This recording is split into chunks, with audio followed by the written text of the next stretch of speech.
unprecedented meeting to stop funding the radical ideology that leads to this horrible terrorism all over the globe. My travels and meetings have given me renewed hope that nations of many faiths can unite to defeat terrorism, a common threat to all of humanity. Terrorism must be stopped in its tracks, or the horror you saw in Manchester and so many other places will continue forever.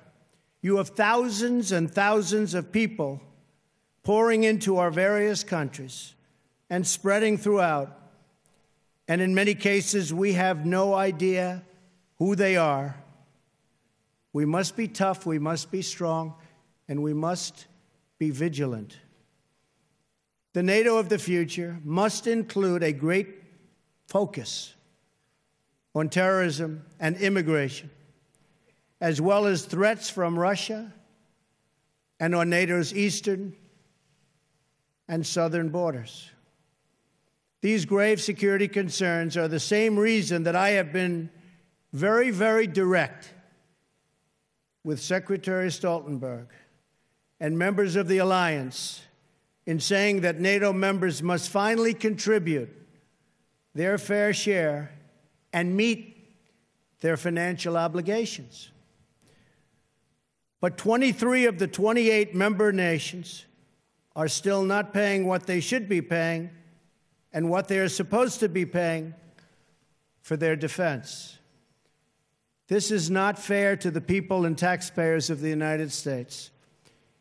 And many of these nations owe massive amounts of money from past years and not paying in those past years. Over the last 8 years, the United States spent more on defense than all other NATO countries combined. If all NATO members had spent just 2% of their GDP on defense last year, we would have had another $119 billion for our collective defense and for the financing of additional NATO reserves. We should recognize that with these chronic underpayments and growing threats, even 2% of GDP is insufficient to close the gaps in modernizing, readiness, and the size of forces. We have to make up for the many years lost.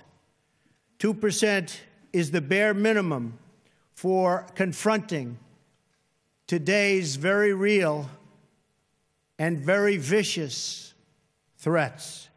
If NATO countries made their full and complete contributions, then NATO would be even stronger than it is today, especially from the threat of terrorism.